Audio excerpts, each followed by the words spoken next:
Hi guys, I'm Jhay, and I am here to show you on how to find a good approximation for a root of a real valued function. But first, let me tell you that there's a lot of method on how to find it.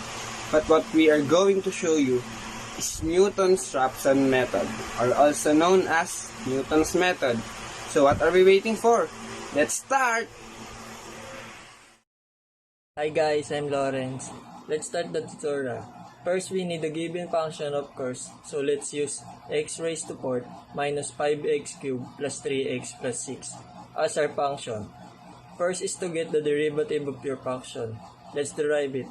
The derivative of x raised to 4 is 4x cubed. The derivative of the second term, 5x cubed, is 15x squared.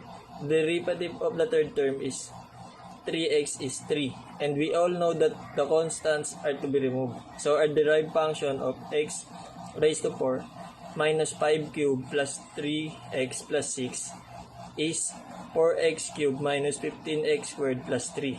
Now we are done in the derivative. But before I forgot, this is the formula used in the Newton's method. Formula x sub n plus 1 equals x sub I minus f of x sub I divided by f of x sub I. So hi guys, I'm Chris. I'm here to continue what we started. I'm here to teach you the next step. So the next step is creating a table. So the table must look like this. So as you can see, the table consists x, fx, and f prime of x. So what do we put in there? So first, we assume the value of x. So why? We assume the value of x to substitute it to our fx or the function in order to find where the fx change its sign. So we substitute 0 to the function. So the answer is 6. So next we assume that the value of x is 1. So the fx now is equal to 5. So the last one is we assume that the value of x is equal to 2. So as you can see, there's changing sign in 1 and 2 because the value of fx now, when the x is 2, is equal to negative 12. So that means the range of our answer or our possible answer is in the middle of 1 and 2. And the possible start iteration is at 1.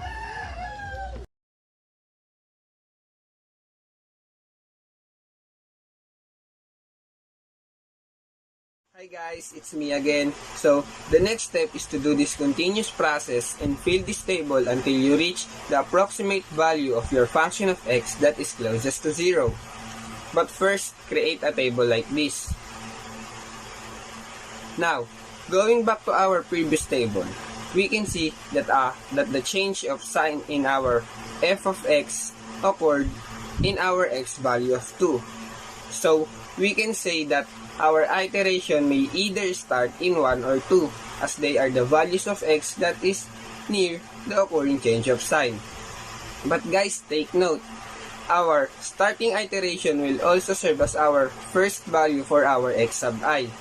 And we are assuming that our starting iteration will be 2. Now, having the original function, x raised to 4 minus 5x cubed plus 3x plus 6, we are going to substitute our value of x sub I into our original function.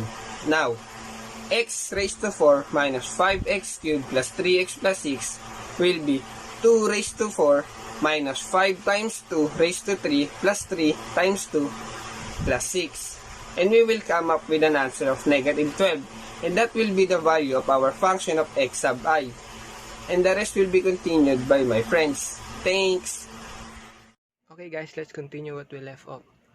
You just need to repeat the same procedure in getting the f prime x sub I. But now we're going to use the derivative function. We're going to replace all x's with our x sub I. After we get this, we will get the negative 25 as our f prime x sub I. The next step is getting the value of x sub n by using this formula. After substitution, we will get the value 1.52 as our next x sub n. And remember, the value of x sub n is equal to the value of x sub I. Repeat the continuous process of substitution until you came up with the same value of x sub n in your previous and next x sub n. In that way, we can say that the value of fx sub I is approximate value that is nearest to 0.